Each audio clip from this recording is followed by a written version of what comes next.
ವಿಜಯಪುರಕ್ಕೆ ಸರ್ಕಾರಿ ವೈದ್ಯಕೀಯ ಮಹಾವಿದ್ಯಾಲಯ ಪ್ರಾರಂಭ ಮಾಡಬೇಕು. ಯಾವುದೇ ಕಾಲಕ್ಕೂ ಖಾಸಗಿ ಸಹಭಾಗಿತ್ವದಲ್ಲಿ ಮಾಡಬಾರದು ತಿಳ್ಕೊಂಡು ಹೇಳಿ ಹಲವಾರು ಸಂಘಟನೆಗಳ ಒಂದು ಬೆಂಬಲದೊಂದಿಗೆ ಇಲ್ಲಿ ಅಹೋರಾತ್ರಿ ಧರಣಿ ಸತ್ಯಾಗ್ರಹ 89 ದಿವಸ ಮಾಡಿದೆವು. ನಂತರದಲ್ಲಿ ಇವತ್ತು 4ನೇ ದಿವಸ ಅಹೋರಾತ್ರಿ ಧರಣಿ ನಾವು ಪ್ರಾರಂಭ ಮಾಡಿದೆವು. ಏನು ಮಾಡಿದ್ರೆ ಸರ್ಕಾರ ಕಣ್ಣು ತೆಗಿತೋ ಅನ್ನೋ ಬಗ್ಗೆ ನಾವು ಚರ್ಚೆ ಮಾಡತ್ತಿದ್ದೆವು. ಮತ್ತು ನಿಮ್ಮ ಮನಸ್ಸಿನಾಗ ಸರ್ಕಾರಕ್ಕೆ ಏನಾದರೂ ಇತ್ತು ಅಂದ್ರೆ ಇವ್ರು ಸುಮ್ಮನೆ ಸಾದಾ ಕೂತಾರೆ, ಏನೂ ಗಂಭೀರ ಇಲ್ಲ, ಭಾಳ ಸೀರಿಯಸ್ ಆಯಿತು ಹೋರಾಟ ಅಂದಾಗ ನಾವು ಮಾಡ್ತೀವಿ ತಿಳ್ಕೊಂಡು ಹಂಗೆ ಏನಾದ್ರು ನಿಮ್ಮ ಮನಸ್ಸಿನಾಗಿತ್ತು ಹೇಳ್ರಿ. ನಿಮ್ಮನ್ನ ಮುಂದೆ ಮೂತ್ರ ವೇಲೆಗೆ ಬಿಡೋಲ್ಲ MLAಗಳಿಗೆ ಮಂತ್ರಿಗಳಿಗೆ. ಹಂಗೇನು ಮನಸ್ಸಿನಾಗಿದ್ರೆ ಹೇಳ್ರಿ ಬಹಿರಂಗವಾಗಿ.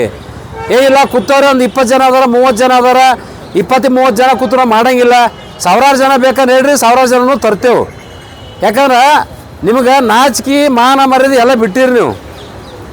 ಜನರು ಎದಕ್ಕೆ ಕೂತಾರ, ನಾವು ಯಾಕೆ ಆಯ್ಕೆ ಮಾಡಿ ಕಳಿಸ್ಯಾರ, ನಮ್ದು ಏನು ಕರ್ತವ್ಯ ಅದ ಅನ್ನೋದು ಕನಿಷ್ಠ ಪ್ರಜ್ಞೆನೂ ಇಲ್ಲ ನಿಮ್ಮ ಹತ್ರ. ನಮ್ಮ ಜಿಲ್ಲಾದಾಗ ಜನರು ಭಾಳ ಮುಗ್ಧರದಾರ. ನಮ್ಮ ಜವಾಬ್ದಾರಿ ಅನ್ನೋದು ಮತ ಹಾಕಿಬಿಡು ಅಟ್ಟೆ ಕೆಲಸ. ಮತ ಹಾಕಿದ ನಂತರ ಏನು ಕೆಲಸ ಕೇಳ್ಬೇಕು ಅನ್ನೋದು ನಮ್ಮ ಜನಕ್ಕೂ ಅರಿವಿಲ್ಲದಂಗೆ ಪರಿಸ್ಥಿತಿ ಆಗ್ಯದ. ನಿಮಗೆ ಚಟ ಏನು ಬಿದ್ದು ಅಂದ್ರೆ ಚುನಾವಣೆ ಸಂದರ್ಭದಾಗ ಇಟ್ಟು ರೊಕ್ಕ ಕೊಟ್ಟರಾಯ್ತು, ದಾರ ಕುಡಿಸಿರತ್ತು, ದಾಬಾ ಕರ್ಕೊಂಡೋಗಿ ತಂದು ರೊಟ್ಟಿ ತಿನ್ಸಿದ್ರೆ ಸಾಕು, ಎಲ್ಲ ಮತ ನಮಗೆ ಬರ್ತಾ ತಿಳ್ಕೊಂಡು ನಿಮಗೆ ಮನವರಿಕೆ ಆಗಿಬಿಟ್ಟದ. ಇನ್ನು ಹಂಗಿಲ್ಲ, ಬದಲಾವಣೆ ಹಾಕದ ಜನರ ಮನೋಭಾವನೆ ಬದಲಾಗ್ಯದ. ಈಗ ಇಲ್ಲಿ ತನೂ ನಂಬಿ ಏನೋ ಒಂದು ಒಳ್ಳೆ ಉದ್ಧಾರ ಮಾಡ್ತಾರಪ್ಪ, ಜಿಲ್ಲಾ ದೊಡ್ಡ ಗಣಂದಾರಿ ಕೆಲಸ ಮಾಡ್ತಾರೆ ತಿಳ್ಕೊಂಡು ಎಲ್ಲ ಪಕ್ಷದವ್ರಿಗೆ ಓಟ್ ಹಾಕಿ ನಾವು ನೋಡಿದ್ದೇವೆ. ಇವ್ರು ಹಣೆ ಭಾಳ ತಿಳಿದೋದ, ಇವ್ರ ಯೋಗ್ಯತೆ ಏನು ಅನ್ನೋದು ಅರ್ಥ ಮಾಡ್ಕೊಂಡಾರ. ಇನ್ನು ಮುಂದೆ ಬರೀ ತನಕತ್ತಾರೆ ಜನನ. ಈಗ ಇನ್ನು ಮುಂದಿನ ಚುನಾವಣೆಯಲ್ಲಿ ನೀವೇನು ಹಳ್ಳಿ ತಿರುಗಾಡಕ್ಕೆ ಬರ್ತಿರಲ್ಲ ಮತ ಕೇಳಕ್ಕೆ, ನೀವತ್ತು ಅಥವಾ ನಿಮ್ಮ ಬೆಂಬಲಿಗರಾಯ್ತು, ಬೆಂಬಲಿಗರು ನಿಮ್ಮನ್ನು ಕೂಡೇ ಓಡಿಸ್ತಾರೆ ಹಳ್ಳಿಯಿಂದ. ಇದು ಬಂದದ ಕಾಲ ಸಹಿತ ಬಂದದ. ಅದೇನತ್ತಲ್ಲ ದೀಪ ಹಾರಾಗ ಭಾಳ ಉರಿತವತ್ತ, ಹಾಗೆ ನಿಮ್ಮದು ರಾಜಕೀಯ ದೀಪ ಹಾರ್ಲಕ್ಕೆ ಬಂದದ. ಮತ್ತು ನಿಮಗೆ ರಾಜಕೀಯ ನಿರ್ಣಯ ಆಗುವಂಥ ಪರಿಸ್ಥಿತಿ ಬಂತಂದ್ರೆ ಹಾಕದ ಹಾಳಾಗಿ. ಇಲ್ಲ ನಾವು ಇನ್ನೂ ಸಾಹಿತ್ಯ ನಾವು ರಾಜಕಾರಣ ಮಾಡಬೇಕು, ಇನ್ನೂ ವಿಧಾನಸೌಧ ನಾವೇ ಇರಬೇಕು, ನಾವು ಸತ್ತ ಮೇಲೆ ಮಕ್ಕಳು ಮೊಮ್ಮಕ್ಕಳು ಮರಿ ಮೊಮ್ಮಕ್ಕಳು ಹಿಂಗೆ ವಂಶ ಪರಂಪರೆಯಾಗಿ ಉಂಬಳಿ ಹಾಕಿ ಕೊಟ್ಟಂಗೆ ನೀವು ಮಾಡಕತ್ತೀರಿ. ಇವತ್ತು ಜನರ ಸಂಕಷ್ಟ ಏನದ, ಯಾಕೆ ಕೂತಾರೆ ಇವತ್ತು 92 ದಿವಸ ಆಯಿತು ಧರಣಿ ಮಾಡಕತ್ತಿ. ಯಾವ ಮಗ್ಗಲಿ ನಿದ್ದೆ ಮಾಡತ್ತ ಸರ್ಕಾರ? ಏನು ಈ ಜನರು ನಿಮ್ಮ ಸಂಬಂಧ ಇಲ್ಲ ಹೆಂಗೆ ಜಿಲ್ಲಾ ಜನರು? ಇಲ್ಲ ನಮಗೆ ನಿಮಗೆ ಸಂಬಂಧ ಇಲ್ಲತ್ತಾರೆ ಹೇಳ್ರಿ, ಮುಂದೆ ಚುನಾವಣೆಗೆ ನೀವು ಬರೋ ಅವಶ್ಯಕತೆ ಇಲ್ಲ ಇಲ್ಲಿ ಓಟ್ ಕೇಳಕ್ಕೆ. ಈಗೇನು ಈಲ್ತನ ಏನು ಸುಮ್ಮನೆ ಕೂತೀರಿ ಮುಗಿದದ.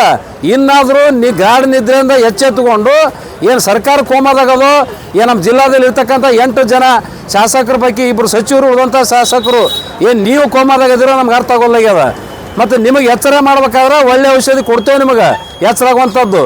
ಅದಕ್ಕೆ ಅಂಥ ಪರಿಸ್ಥಿತಿ ನೀವು ತರಗೊಡ್ದೇ ಇವತ್ತು ನೀವು ಮುಖ್ಯಮಂತ್ರಿ ಹತ್ರ ಹೋಗಿ, ಸಂಬಂಧಪಟ್ಟಂಥ ಮಂತ್ರಿ ಹತ್ರ ಹೋಗಿ, ಇದು ನಮ್ಮ ಮಾನ ಅರಸಲ ಆಗ್ತದೆ, ಈ ನಾಳೆ ಜನ ಬಿಡಂಗಿಲ್ಲ, ರೊಚ್ಚಿಗೆ ಆದ್ರೆ ನಮ್ಮ ಕಷ್ಟ ಆಗ್ತದೆ. ನೀವು ಕೂಡಲೇ ಸರ್ಕಾರಿ ವೈದ್ಯಕೀಯ ಮಹಾವಿದ್ಯಾಲಯ ಸರ್ಕಾರ ವತಿಯಿಂದ ನಡ್ಸೋಕೆ ಆದೇಶ ಕಾಪಿ ನಮ್ಗೆ ಕೊಡಬೇಕು. ಹೋಗಿ ಅವ್ರಿಗೆ ಕೊಟ್ಟು ಸಮಾಧಾನ ಮಾಡಿ ಎಬ್ಬಿಸ್ತೇವೆ ತಿಳ್ಕೊಂಡು ನೀವು ಮುಖ್ಯಮಂತ್ರಿ ಹತ್ರ ಹೇಳ್ಬೇಕು.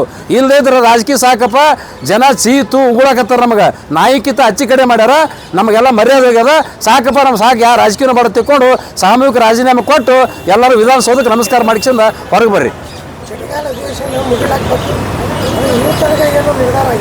4 ಜನ ಶಾಸಕರು ಚರ್ಚೆ ಮಾಡಿದರು. ಚರ್ಚೆ ಅಷ್ಟೇ ಸೀಮಿತ ಆಯಿತು. ಇವತ್ತು ವೈದ್ಯಕೀಯ ಸಚಿವರು ಏನದ ಶಿಕ್ಷಣ ಸಚಿವರು ಇಲ್ಲ ನಾವು ಜಿಲ್ಲಾದಾಗ MLAಗಳು ಮಂತ್ರಿ ಕೇಳ್ತಿರ್ತಾರೆ. ಮತ್ತು ಅವ್ರನ್ನ ಕೇಳಿ ಮಾಡೋದು ನೀ ಯಾಕೆ ಮಂತ್ರಿ ಇದೆಯಪ್ಪ? ಅದ್ರು ಏನು ಕೆಲಸ ಅದ?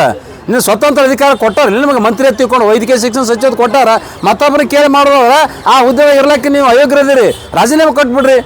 ಇದೇನು ಅವಶ್ಯಕತೆಯಿಂದ? ಮತ್ತು ಈಗ ಅವ್ರು ಯಾರು ಕಳ್ಳರನ್ನ ನೀವು ಕೇಳ್ತಿರೋ ಅರ್ಥ ಏನು? ಮತ್ತು ಅವ್ರು ಕೇಳಿದ್ರೆ ಅವ್ರಿಗೆ ಬೇಡಾಗ್ಯದ, ಮೊದಲೇ ಕುರಿ ಕೇಳಿ ಮಸಾಲೆ ಇರ್ತೀರಿ ನೀವು?